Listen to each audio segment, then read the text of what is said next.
സത്യമായി അരുളിയ തിരുവചനം നിത്യസത്യമായി അരുളിയ ദിവ്യവചനം ശാന്തിയായി ദീപമായി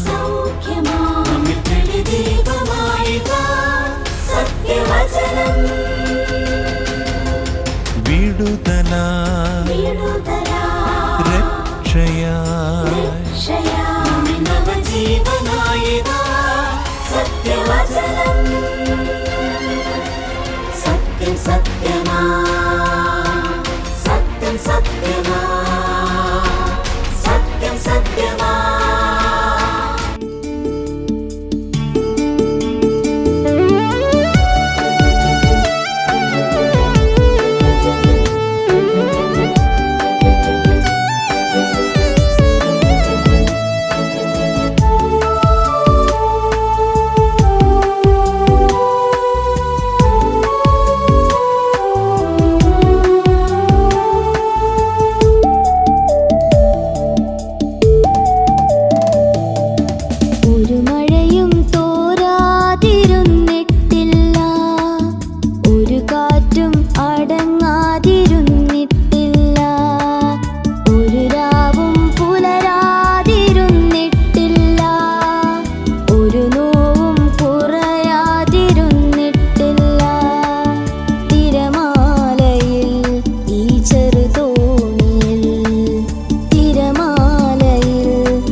സത്യം സത്യമായി എന്ന ദൈവവചന സന്ദേശത്തിലേക്ക് ഏവർക്കും സ്വാഗതം. സത്യം സത്യമാ.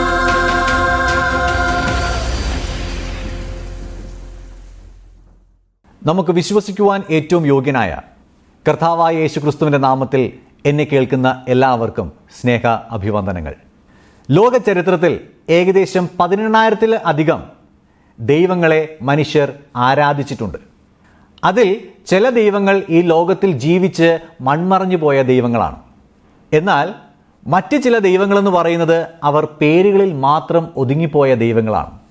ഇവരാരും തന്നെ ഈ ലോകത്തിൽ പ്രത്യേകമായിരിക്കുന്ന ഒരു സൃഷ്ടികളും നടത്തിയിട്ടില്ല. ഒരു മനുഷ്യൻ്റെയും പാപക്ഷമയ്ക്ക് വേണ്ടി ഒന്നും ചെയ്തിട്ടില്ല. മരണത്തിന് ശേഷമുള്ള അപ്പുറത്തെ ഒരു ജീവിതത്തെക്കുറിച്ച് ഈ ദൈവങ്ങൾ ആരും തന്നെയും പറഞ്ഞിട്ടില്ല. എന്നാൽ ഈ ദൈവങ്ങളിൽ നിന്നെല്ലാം വ്യത്യസ്തനായിരിക്കുന്ന ഒരു ദൈവത്തെക്കുറിച്ച് വിശുദ്ധ വേദപുസ്തകമായിരിക്കുന്ന ബൈബിൾ പഠിപ്പിക്കുന്നു. അതാണ് സാക്ഷാൽ കർത്താവായ യേശുക്രിസ്തു. യേശുക്രിസ്തു മാത്രമാണ് ലോകത്തിലെ സകലത്തിൻ്റെയും സൃഷ്ടിക്ക് ആധാരമായിട്ടിരിക്കുന്നത്. അതുമാത്രമല്ല, സകല മനുഷ്യരുടെയും പാപത്തിൻ്റെ പരിഹാരത്തിന് വേണ്ടി പാപയാഗമായി തീർന്നത്. അതുമാത്രമല്ല, ഒരു മനുഷ്യൻ്റെ ജീവിതത്തിനപ്പുറത്തേക്കുള്ള ജീവിതം അത് എങ്ങനെയായിരിക്കുമെന്ന് വ്യക്തമായി പ്രഖ്യാപിച്ച ഒരേ ഒരു ദൈവമെന്ന് പറയുന്നത് കർത്താവായ യേശുക്രിസ്തു മാത്രമാണ്. അങ്ങനെ ഒരു പ്രഖ്യാപനം നടത്തിയ ഒരേ ഒരു പുസ്തകമെന്ന് പറയുന്നത് വിശുദ്ധ വേദപുസ്തകമായിരിക്കുന്ന ബൈബിൾ മാത്രമാണ്. ഇന്നത്തെ നമ്മുടെ ചിന്തയ്ക്ക് ആധാരമായിട്ട് നമുക്കൊരു വേദഭാഗം വായിക്കാം. യോഹന്നാൻ എഴുതിയ സുവിശേഷം 3-ാമത്തെ അധ്യായം അതിൻ്റെ 36-ാമത്തെ വാക്യം. അവിടെ ഇങ്ങനെ വായിക്കുന്നു: പുത്രനിൽ വിശ്വസിക്കുന്നവന് നിത്യജീവനുണ്ട്, പുത്രനെ അനുസരിക്കാത്തവനോ ജീവനെ കാണുകയില്ല, ദൈവക്രോധം അവൻ്റെ മേൽ വസിക്കുന്നതേയുള്ളൂ. ഈ വേദഭാഗത്തെ ആസ്പദമാക്കി 3 കാര്യങ്ങൾ നിങ്ങളുമായിട്ട് ചിന്തിക്കണം എന്നാണ് ഞാൻ താല്പര്യപ്പെടുന്നത്. ഒന്നാമതായിട്ട്, പുത്രനിൽ വിശ്വസിക്കുന്നവന് നിത്യജീവൻ ഉണ്ട്. അപ്പോൾ സ്വാഭാവികമായിട്ടും ഒരു ചോദ്യം വരാം, ആരാണ് ഈ പുത്രൻ? പുത്രൻ എന്ന് വേദപുസ്തകം വിളിക്കുന്നത് കർത്താവായ യേശുക്രിസ്തുവിനെയാണ്. അതായത് കർത്താവായ യേശുക്രിസ്തുവിൽ വിശ്വസിക്കുന്നവന് നിത്യജീവൻ ഉണ്ട് എന്നാണ് ബൈബിൾ പഠിപ്പിക്കുന്നത്. എന്താണ് നിത്യമായ ജീവൻ? ഇന്ന് ജനറ്റിക് എഞ്ചിനീയേഴ്സ് പറയുന്ന ഒരു കാര്യമുണ്ട്. അതായത് by 2045 death will be an optional എന്നാണ് അവർ പറയുന്നത്. അതായത് 2045 നമുക്ക് മരിക്കണമോ വേണ്ടയോ എന്നുള്ളതിനെക്കുറിച്ച് നമുക്ക് തീരുമാനിക്കാം എന്നാണ് ഇന്ന് ജനറ്റിക് എഞ്ചിനീയേഴ്സ് പഠിച്ചുകൊണ്ടിരിക്കുന്നതും അവർ അതിനെക്കുറിച്ച് റിസർച്ച് നടത്തിക്കൊണ്ടിരിക്കുകയുമാണ്. അതിന് ആധാരമായിട്ട് അവർ പറയുന്ന കാര്യം, മനുഷ്യർ പ്രായമായി മരിക്കുന്നു എന്ന് പറയുന്നത് അതൊരു രോഗമാണ്. അതായത് പ്രായമാകുക എന്ന് പറയുന്നത് ഒരു രോഗമാണെന്നും ആ രോഗത്തെ നമുക്ക് തടയുവാനായിട്ട് സാധിച്ചാൽ മനുഷ്യർക്ക് മരിക്കാതെ ഈ ലോകത്തിൽ ജീവിക്കുവാൻ സാധിക്കുമെന്നാണ് അവർ പറയുന്നത്. എന്നാൽ നമ്മളൊരു കാര്യം ഇവിടെ ശ്രദ്ധിക്കേണ്ടതായിട്ടുണ്ട്. മനുഷ്യർ എല്ലാവരും തന്നെയും പ്രായമായി മരിക്കുന്നവരല്ല. പലവിധമായിട്ടുള്ള രോഗങ്ങളാൽ മരിക്കുന്നവരുണ്ട്, അപകടങ്ങളിൽ മരിക്കുന്നവരുണ്ട്, പല കാരണങ്ങളാൽ അങ്ങനെ മരിക്കുന്ന ആളുകളുണ്ട്. ആത്യന്തികമായിട്ട് നമ്മൾ ചിന്തിക്കുമ്പോൾ മരണത്തിന് ഒരു പൂർണ്ണ പരിഹാരം നമ്മളവിടെ കാണുന്നില്ല. അങ്ങനെയെങ്കിൽ എന്താണ് ഈ നിത്യജീവൻ? നിത്യജീവൻ എന്ന് പറയുന്നത് അത് നമുക്ക് ദൈവം ദാനമായി നൽകുന്ന ഒരു കാര്യമാണ്. അത് നമ്മുടെ ജീവിതത്തിൻ്റെ അനുഭവമാക്കി എങ്ങനെ തീർക്കുവാനായിട്ട് സാധിക്കും? റോമർക്ക് എഴുതിയ ലേഖനം 3-ാമത്തെ അധ്യായം അതിൻ്റെ 23-ാമത്തെ വാക്യത്തിൽ നമ്മൾ വായിക്കുന്ന ഇങ്ങനെയാണ്: ഒരു വ്യത്യാസവുമില്ല, എല്ലാവരും പാപം ചെയ്ത് ദൈവ തേജസ് ഇല്ലാത്തവരായി തീർന്നു. ദൈവത്തിൽ നിന്ന് അകന്നു പോകുവാനായിട്ട് നാം എത്ര പാപം ചെയ്യണം? അതിനെക്കുറിച്ച് നമ്മൾ മനസ്സിലാക്കണമെങ്കിൽ നാം ആദാമിൻ്റെ ജീവിതം പരിശോധിച്ചാൽ നമുക്ക് കാണുവാനായിട്ട് കഴിയും. ദൈവം ആദാമിനോട് പറയുന്നത്, നീ ജീവവൃക്ഷത്തിൻ്റെ ഫലം തിന്നരുത് എന്ന് പറയുകയും ആ ജീവവൃക്ഷത്തിൻ്റെ ഫലം ആദാം തിന്നു എന്നുള്ള ഒരൊറ്റ പാപമാണ് ആദാം ചെയ്തത്. ആ പാപത്തിൻ്റെ പരിണിത ഫലമായി എന്നേക്കുമായി ഏദൻ തോട്ടത്തിൽ നിന്നും ദൈവത്തിൻ്റെ സാന്നിധ്യത്തിൽ നിന്നും ആദാം പുറത്താക്കപ്പെട്ടു. അങ്ങനെയെങ്കിൽ ദൈവത്തിൽ നിന്ന് അകന്നു പോകുവാൻ, ദൈവവുമായിട്ടുള്ള ബന്ധം അത് വിച്ഛേദിക്കപ്പെടുവാൻ നമുക്ക് എത്ര പാപം ചെയ്യണം? ഒരൊറ്റ പാപം ചെയ്താൽ മാത്രം മതി. അങ്ങനെയെങ്കിൽ ഒരു കണക്ക് നമുക്കൊന്ന് പരിശോധിക്കാം. നാം സാധാരണയായി ഒരു ദിവസം ചുരുങ്ങിയത് ഒരു 5 പാപം ചെയ്യുന്നുവെന്ന് ചിന്തിച്ചു നോക്കുക. 5-ൽ കൂടുതൽ പാപങ്ങൾ നമ്മൾ തീർച്ചയായും ചെയ്യുന്നുണ്ട്. നമ്മുടെ പ്രവൃത്തികളിലൂടെ മാത്രമല്ല, നമ്മുടെ ഹൃദയത്തിലെ ചിന്തകളിലൂടെ പോലും പല പാപങ്ങൾ നമ്മൾ ചെയ്യുന്നവരാണ്. എങ്കിലും ഒരു 5 പാപം നാം ദിവസവും ചെയ്യുന്നു എന്ന് ചിന്തിച്ചു നോക്കുക. അങ്ങനെയെങ്കിൽ അത് ഒരു വർഷമാകുമ്പോൾ 365 ഇൻറ്റു 5 1825 പാപങ്ങളാകും. അതേ വ്യക്തി തന്നെ ഒരു 70 വർഷം ഈ ലോകത്തിൽ ജീവിക്കുന്നു എന്ന് സങ്കല്പിച്ച് നോക്കുക. അങ്ങനെയെങ്കിൽ 1825 ഇൻറ്റു 70, അതായത് 1,27,750 പാപങ്ങളായിട്ട് മാറും. പ്രിയമുള്ളവരെ, നമുക്കൊരു കാര്യം ചിന്തിച്ചു നോക്കാം. നാം ദൈവത്തിൽ നിന്ന് എത്രമാത്രം അകന്ന് ജീവിക്കുന്നവരാണ്. ഒരു പാപം മാത്രം ചെയ്ത ആദാം ദൈവത്തിൽ നിന്ന് എന്നേക്കുമായി അകന്നു പോയെങ്കിൽ ഇത്രയും പാപങ്ങൾ ചെയ്യുന്ന നാം ദൈവത്തിൽ നിന്ന് എത്രമാത്രം അകന്ന് ജീവിക്കുന്നവരാണ്. ഇത്രയും വലിയ പാപികളായ നമുക്ക് ഒരിക്കലും ദൈവത്തിന്റെ അടുക്കലേക്ക് വരുവാനായിട്ട് സാധിക്കുമായിരുന്നില്ല. അതുകൊണ്ടാണ് റോമർക്ക് എഴുതിയ ലേഖനം 5-ാമത്തെ അധ്യായം 8-ാമത്തെ വാക്യത്തിൽ നമ്മൾ വായിക്കുന്നത്, ക്രിസ്തുവോ നാം പാപികളായിരിക്കുമ്പോൾ തന്നെ നമുക്ക് വേണ്ടി മരിക്കയാൽ ദൈവം തനിക്ക് നമ്മോടുള്ള സ്നേഹത്തെ പ്രദർശിപ്പിക്കുന്നു. ഇവിടെ നമ്മൾ വായിക്കുന്നത് നമ്മൾ പാപികളായിരിക്കുമ്പോൾ തന്നെ ക്രിസ്തു നമുക്ക് വേണ്ടി മരിച്ചുവെന്നാണ്. നമ്മൾ നീതിമാന്മാരായി തീർന്നതിന് ശേഷമല്ല, നാം പാപികളായിരിക്കുമ്പോൾ തന്നെ നമുക്ക് വേണ്ടി ക്രിസ്തു മരിച്ചു. ആ മരണം എന്ന് പറയുന്നത് നമ്മളോടുള്ള സ്നേഹത്തിന്റെ പ്രതീകമായിട്ട് മാത്രമായിരുന്നു എന്നാണ് വേദപുസ്തകം പഠിപ്പിക്കുന്നത്. ക്രിസ്തു നമ്മുടെ മേൽ ഈ വലിയ സ്നേഹം പ്രദർശിപ്പിച്ചിരിക്കുന്നത് കൊണ്ട് ഇനി ആ കർത്താവിൻ്റെ അടുക്കിലേക്ക് നമുക്ക് വരുവാൻ സാധ്യമായി തീരും. അത് നമ്മുടെ യാതൊരുവിധ ഗുണവും കൊണ്ടല്ല, കർത്താവിൻ്റെ കൃപ ഒന്നുകൊണ്ട് മാത്രമാണ്. അതുകൊണ്ടാണ് യോഹന്നാൻ എഴുതിയ സുവിശേഷം 1-ാമത്തെ അധ്യായം 12-ാമത്തെ വാക്യത്തിൽ നമ്മൾ വായിക്കുന്നത്, അവനെ കൈക്കൊണ്ട് അവൻ്റെ നാമത്തിൽ വിശ്വസിക്കുന്ന ഏവനും ദൈവമക്കളാകുവാൻ അധികാരം കൊടുത്തു എന്നാണ് നമ്മൾ വായിക്കുന്നത്. ഇതല്ലാതെ പ്രിയമുള്ളവരെ, ദൈവത്തിൻ്റെ അടുക്കിലേക്ക് വരുവാൻ നമുക്ക് യാതൊരുവിധ മാർഗവുമില്ല. ഇനി ഈ നിത്യമായ ജീവൻ നമ്മുടെ ജീവിതത്തിൽ നമുക്ക് എപ്പോഴാണ് അവകാശമാക്കുവാൻ സാധിക്കുന്നത്? അത് ഈ ലോകത്തിൽ ജീവിച്ചിരിക്കുന്ന സമയത്ത് മാത്രമേ നമുക്ക് അത് അവകാശമായിട്ട് നേടിയെടുക്കുവാൻ സാധിക്കുകയുള്ളൂ. നമ്മുടെ ഈ ലോകത്തിലെ മരണത്തിന് ശേഷം നാം എന്തെല്ലാം ആചാരങ്ങൾ നടത്തിയാലും, നമുക്ക് വേണ്ടി ആരെല്ലാം പ്രാർത്ഥിച്ചാലും, എന്തെല്ലാം കാര്യങ്ങൾ നടത്തിയാലും നമുക്ക് ഒരിക്കലും ആ സ്വർഗത്തിലേക്ക്, നിത്യജീവനിലേക്ക് നമുക്ക് പ്രവേശിക്കുവാൻ സാധിക്കുകയില്ല. നമുക്ക് ഈ ലോകത്തിൽ നമ്മൾ ജീവിക്കുമ്പോൾ നമുക്ക് അവകാശമാക്കാൻ കഴിയുന്ന ഏറ്റവും പ്രധാനപ്പെട്ട കാര്യമാണ് നിത്യജീവൻ എന്ന് പറയുന്നത്. അതുകൊണ്ടാണ് വിശുദ്ധ വേദപുസ്തകം ഇങ്ങനെ പറയുന്നത്, ഒരുവൻ സർവ്വലോകവും നേടിയാലും തൻ്റെ ആത്മാവിനെ നഷ്ടപ്പെടുത്തിയാൽ അതുകൊണ്ട് എന്ത് പ്രയോജനം? ഈ ലോകത്തിൽ നമ്മൾ ആത്മാവിനെ നഷ്ടപ്പെടുത്തി ഈ ലോകത്തിൽ നാം മറ്റെന്തെല്ലാം നേടിയാലും നമ്മുടെ ജീവിതം ഈ ലോകത്തോടുകൂടെ അവസാനിച്ച് തീരും. അതുകൊണ്ട് നാം ഈ ലോകത്തിൽ ജീവിക്കുന്ന ഈ സമയം ഈ നിത്യജീവൻ അവകാശമാക്കി ജീവിക്കുവാൻ ദൈവം നിങ്ങളെ എല്ലാവരെയും സഹായിക്കുമാറാകട്ടെ. ഈ ലോകത്തിൽ വെച്ച് ഇങ്ങനെ നിത്യജീവൻ പ്രാപിച്ചവർ മരിച്ചേക്കാം. ആ മരണത്തെക്കുറിച്ച് ബൈബിൾ പഠിപ്പിക്കുന്നത് അതൊരു നിദ്ര അല്ലെങ്കിൽ ഒരു ഉറക്കം മാത്രമാണ് എന്നാണ്. അതിന് കാരണം എന്താണെന്ന് ചോദിച്ചാൽ, കർത്താവായ യേശുക്രിസ്തു ഒരിക്കൽ ഈ ലോകത്തിലേക്ക് വന്നതുപോലെ ഇനി ഒരിക്കൽ കൂടെ കർത്താവ് ഈ ലോകത്തിലേക്ക് വരും എന്ന് ബൈബിൾ ഉറക്കെ പ്രഖ്യാപിക്കുന്നു. അത് കർത്താവ് ഒരിക്കൽ വന്നതുപോലെ താൻ മരിക്കാനായിട്ട് വരുന്നതല്ല, താൻ ഇനി വരുന്നത് രാജാതി രാജാവായി ഈ ലോകത്തിൽ വാഴുവാനാണ് കർത്താവ് ഇനി ഈ ലോകത്തിലേക്ക് വരുന്നത്. അന്ന് ഈ മരണപ്പെട്ടവർ, അതായത് ഈ നിദ്ര പ്രാപിച്ചവർ, അവർ ഉയർത്തെഴുന്നേറ്റ് കർത്താവിനോടുകൂടെ ചേരുകയും ജീവനോടെ ഇരിക്കുന്ന ഈ നിത്യജീവൻ അവകാശമാക്കിയ എല്ലാവരും അവരോടുകൂടെ കർത്താവിനോടുകൂടെ ചേർന്ന് അങ്ങനെ നിത്യമായിരിക്കുന്ന ഒരു ജീവിതത്തിലേക്ക് അവർ പ്രവേശിക്കുകയും ചെയ്യും. പ്രിയമുള്ളവരെ, എത്രയോ അനുഗ്രഹമായ ജീവിതമാണത്. ഈ ജീവിതം അല്ലാതെ ഈ ലോകത്തിൽ നമുക്ക് നേടിയെടുക്കുവാൻ വേറെ ഒന്നുമില്ല. ഇത്ര മനോഹരമായ, ഇത്ര അനുഗ്രഹകരമായ ഈ നിത്യജീവൻ അവകാശമാക്കുവാൻ സർവശക്തനായ ദൈവം നിങ്ങളെ സഹായിക്കുമാറാകട്ടെ. അതിനായിട്ട് ദൈവം നിങ്ങളെ അനുഗ്രഹിക്കട്ടെ. രണ്ടാമതായിട്ട്, പുത്രനെ അനുസരിക്കാത്തവർ അവർ ജീവനെ കാണുകയില്ല എന്നതാണ് ഞാൻ പറയാൻ ആഗ്രഹിക്കുന്നത്. അതായത് യേശുക്രിസ്തുവിനെ വിശ്വസിക്കാത്ത ആർക്കും നിത്യജീവൻ ലഭിക്കുകയില്ല. അങ്ങനെ നിത്യജീവൻ ലഭിക്കാത്ത ആളുകളെ സംബന്ധിച്ച് ബൈബിൾ പറയുന്നത് അവർ നിത്യമായ ന്യായവിധിയിലേക്ക് പ്രവേശിക്കുമെന്നാണ്, അല്ലെങ്കിൽ നിത്യമായ മരണത്തിലേക്ക് അവർ പ്രവേശിക്കും എന്നാണ്. എന്താണ് നിത്യമായ മരണം? അതിനെക്കുറിച്ച് വിശുദ്ധ വേദപുസ്തകമായിരിക്കുന്ന ബൈബിളിൽ വെളിപ്പാട് പുസ്തകം 20-ാമത്തെ അധ്യായം അതിന്റെ 15-ാമത്തെ വാക്യത്തിൽ നമ്മൾ വായിക്കുന്നത് ഇങ്ങനെയാണ്: ജീവപുസ്തകത്തിൽ പേരെഴുതി കാണാത്ത എല്ലാവരെയും തീപ്പൊയ്കയിൽ തള്ളിയിടും എന്നാണ് നമ്മളവിടെ വായിക്കുന്നത്. അതാണ് നിത്യമായ മരണം എന്ന് പറയുന്നത്. പിന്നെ അവിടെ നിന്ന് ഒരിക്കലും തിരിച്ച് വരുവാനായിട്ട് നമുക്ക് സാധിക്കില്ല. അവിടെ നിന്ന് ഒരിക്കലും സ്വർഗത്തിലേക്കുള്ള ഒരു പ്രവേശനം സാധ്യമല്ല. ധനവാന്റെയും ലാസറിന്റെയും ഒരു കഥ നമ്മൾ വേദപുസ്തകത്തിൽ വായിക്കുന്നുണ്ട്. ധനവാൻ വളരെ ധനികനായ ഒരു വ്യക്തിയായിരുന്നു. താൻ ദൈവത്തെ അറിയാതെ ഈ ലോകത്തിൽ ജീവിച്ച ഒരു വ്യക്തിയും കൂടെ ആയിരുന്നു.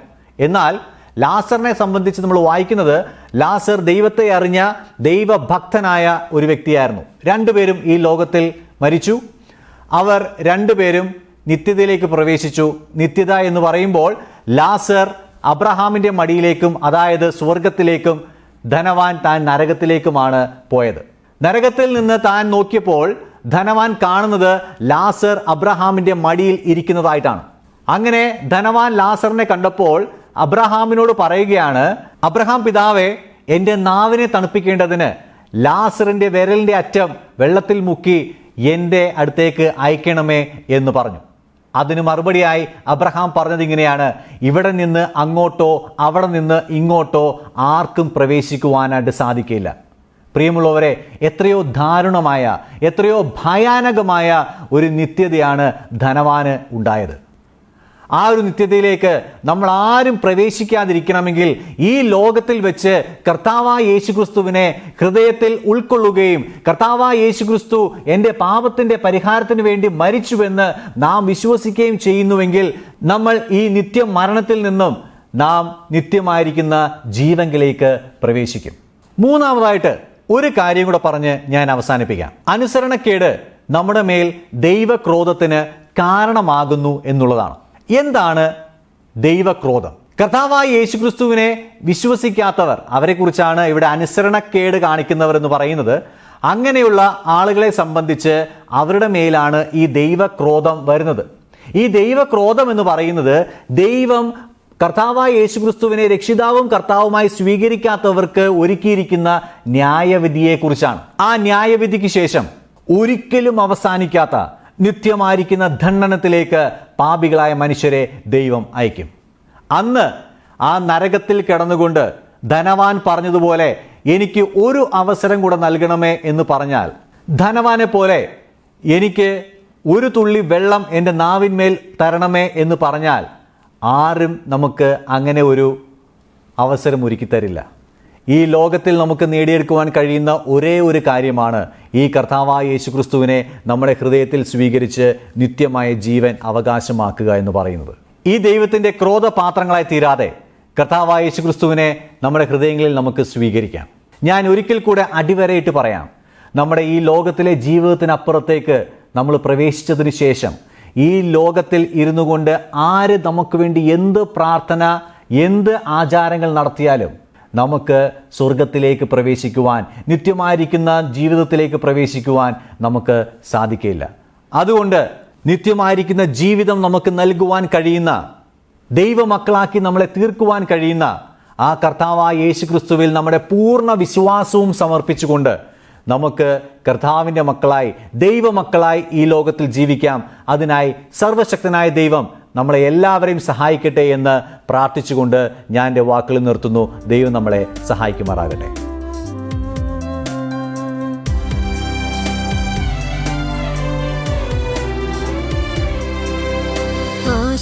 ആശ്വാസത്തിൻ ഉറവിടമാം ക്രിസ്തു നിന്നെ വിളിച്ചിടുന്നു, നിന്നെ വിളിച്ചിടുന്നു.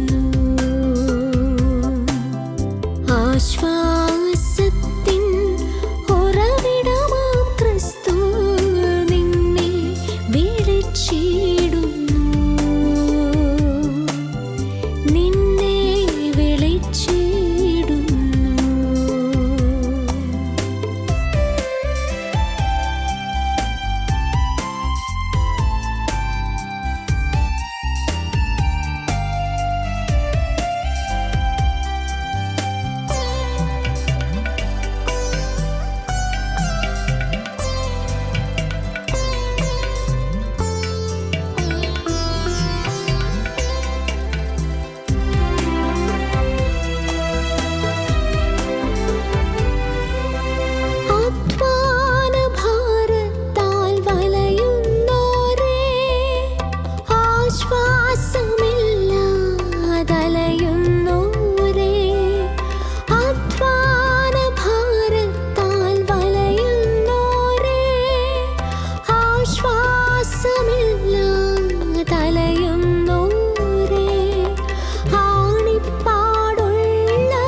വിളിച്ചിടുന്നു. ആണിപ്പാടുള്ളവൻ കരങ്ങൾ നീട്ടി നിന്നെ വിളിച്ചിടുന്നു. ആശ്വാസത്തിൻ ഉറവിടമാം ക്രിസ്തു നിന്നെ വിളിച്ചിടുന്നു. നിന്നെ വിളിച്ചിടുന്നു.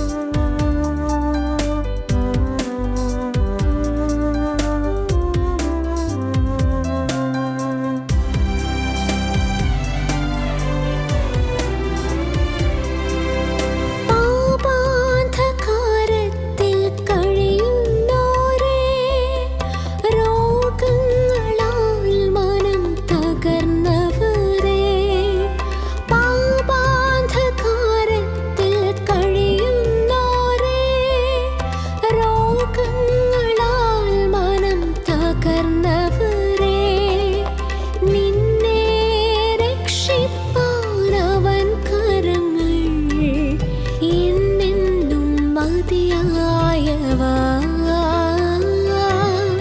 നിന്നെ രക്ഷിപ്പാനവൻ കരങ്ങൾ എന്നെന്നും മതിയായവ.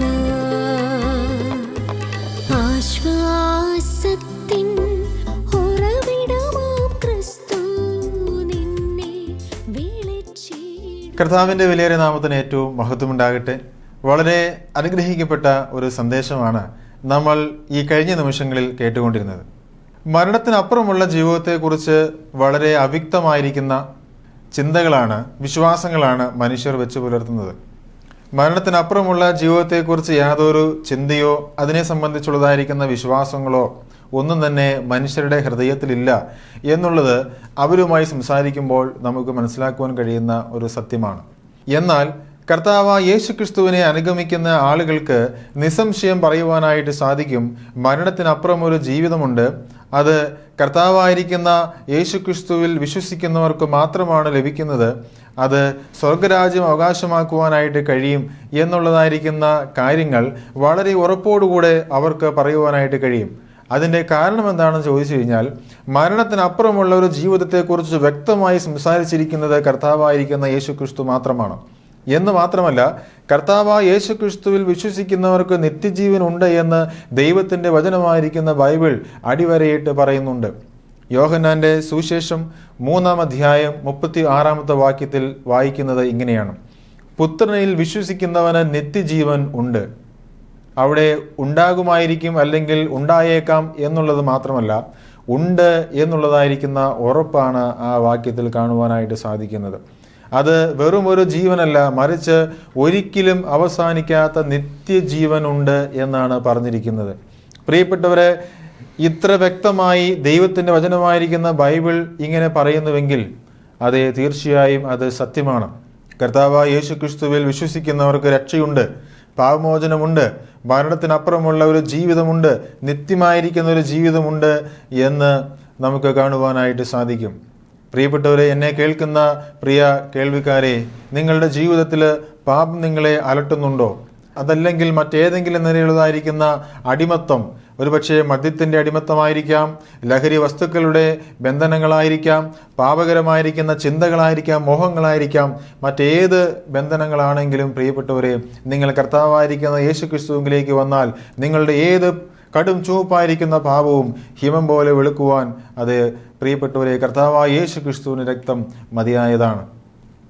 2000 വർഷങ്ങൾക്ക് മുമ്പ് കാൽവരി ക്രൂശിൽ മനുഷ്യന്റെ പാപങ്ങളെ ചുമന്നുകൊണ്ട് ക്രൂശുമേൽ കയറി മരിച്ചവനായിരിക്കുന്ന യേശുക്രിസ്തുവിൽ നിങ്ങൾ വിശ്വസിക്കുവാൻ തയ്യാറായാൽ ആ വിശ്വാസം നിങ്ങളെ രക്ഷിക്കുന്ന വിശ്വാസമാണ്. അതുകൊണ്ട് പ്രിയപ്പെട്ടവരെ, ഇന്ന് ഈ വചനം കേട്ടതായിരിക്കുന്ന ഈ നിമിഷത്തിൽ തന്നെ നിങ്ങളായിരിക്കുന്ന സ്ഥലത്തിരുന്നു കൊണ്ട് ഈ കർത്താവായിരിക്കുന്ന യേശു ക്രിസ്തുവിനെ ഞാൻ എൻ്റെ ജീവിതത്തിലേക്ക് സ്വീകരിക്കുന്നു, ആ കർത്താവായ യേശു ക്രിസ്തുവിൻ്റെ ക്രൂശ് മരണത്തിൽ വിശ്വസിക്കുന്നു എന്ന് നിങ്ങൾക്ക് പറയുവാനായിട്ട് കഴിഞ്ഞാൽ ആ നിമിഷത്തിൽ തന്നെ നിങ്ങൾക്ക് രക്ഷ പ്രാപിക്കുവാനായിട്ട് സാധിക്കും. മരണത്തിനപ്പുറമുള്ള ജീവിതത്തിൻ്റെ പ്രത്യാശയും ഉറപ്പും നിങ്ങൾക്ക് പ്രാപിക്കുവാനായിട്ട് കഴിയും എന്ന് ഞങ്ങൾക്ക് അതേ ധൈര്യസമേതം പറയുവാനായിട്ട് സാധിക്കും. ആ നിലയിൽ വിശ്വസിക്കുവാനും ഉറപ്പ് പ്രാപിക്കുവാനും പ്രത്യാശയുള്ള ജീവിതത്തിലേക്ക് വരുവാനും ദൈവം നിങ്ങളെ സഹായിക്കുമാറാകട്ടെ. നമുക്ക് പ്രാർത്ഥിക്കാം. സ്വർഗസ്ഥനായിരിക്കുന്ന ഞങ്ങളുടെ പിതാവേ, മഹത്വമുള്ള അങ്ങയുടെ മാറ്റമില്ലാത്തതായിരിക്കുന്ന വചനത്തിനായി നന്ദിയോടെ സ്തോത്രം ചെയ്യുന്നു. കർത്താവായ യേശു ക്രിസ്തുവിൽ വിശ്വസിക്കുന്നവർക്ക് രക്ഷയുണ്ട്, മരണത്തിനപ്പുറമുള്ള ജീവിതത്തിലേക്കുള്ള പ്രത്യാശയുണ്ട് എന്നതിനായി നന്ദിയോടെ സ്തോത്രം. ഞങ്ങളെ കേൾക്കുന്ന കേൾവിക്കാരായിരിക്കുന്ന ആളുകളുടെ ജീവിതത്തിൽ ഒരുപക്ഷെ പലതരത്തിലുള്ളതായിരിക്കുന്ന പാപങ്ങളും പാപത്തിൻ്റെ ശീലങ്ങളിലും പെട്ട് വീഴുന്ന ആളുകളായിരിക്കാം. എന്നാൽ കർത്താവെ, അങ്ങയുടെ വചനം അതേ ജീവനും ചൈതന്യമുള്ള വചനം ആളുകളെ രൂപാന്തരപ്പെടുത്തുന്ന വചനമായതുകൊണ്ട് ഞങ്ങൾ അങ്ങേ സ്തുതിക്കുന്നു. കർത്താവെ, അങ്ങയിൽ വിശ്വസിക്കുവാൻ, പാപങ്ങളെക്കുറിച്ച് ബോധ്യം വരുവാൻ, മാനസാന്തരപ്പെടുവാൻ, സുവിശേഷത്തിൽ വിശ്വസിപ്പാൻ അവിടുന്ന് കൃപ ചൊരിയണമേ എന്ന് അങ്ങോട്ട് പ്രാർത്ഥിക്കുന്നു. പ്രാർത്ഥന കർത്താവ് കേട്ടതുകൊണ്ട് സ്തോത്രം. യേശു ക്രിസ്തുവിൻ്റെ വിലയേറിയ നാമത്തിൽ തന്നെ ആമേൻ. ഈ പ്രോഗ്രാം നിങ്ങൾക്ക് അനുഗ്രഹമായി എന്ന് ഞങ്ങൾ വിശ്വസിക്കുന്നു. നിങ്ങളുടെ അഭിപ്രായങ്ങളും നിർദ്ദേശങ്ങളും പ്രാർത്ഥന ആവശ്യങ്ങളും ഞങ്ങളെ അറിയിച്ചാലും ഞങ്ങൾ നിങ്ങൾക്ക് വേണ്ടി പ്രാർത്ഥിക്കുന്നതായിരിക്കും. ഞങ്ങളുമായി ബന്ധപ്പെടേണ്ട വിലാസം agape gospel ministries, 126 Maithri Nagar, Asramam, Kollam. Email ID satyamsatyamai@gmail.com. Phone number 8136936648. Bible സംബന്ധമായ നിങ്ങളുടെ സംശയങ്ങളും ചോദ്യങ്ങളും ഞങ്ങളുടെ വാട്സപ്പ് നമ്പറിലൂടെ ഞങ്ങളെ അറിയിച്ചാലും അതിനുള്ള ഉത്തരങ്ങൾ ഞങ്ങൾ നിങ്ങൾക്ക് നൽകുന്നതാണ്. അതോടൊപ്പം തന്നെ ഈ പ്രോഗ്രാമിൻ്റെ മറ്റ് സന്ദേശങ്ങളും പാട്ടുകളും കേൾക്കുവാനായി സത്യം സത്യമായി എന്ന ഫേസ്ബുക്ക് പേജും സത്യം സത്യമായി എന്ന യൂട്യൂബ് ചാനലും സന്ദർശിച്ചാലും ദൈവം നമ്മെ എല്ലാവരെയും അനുഗ്രഹിക്കുമാറാകട്ടെ. സത്യം സത്യം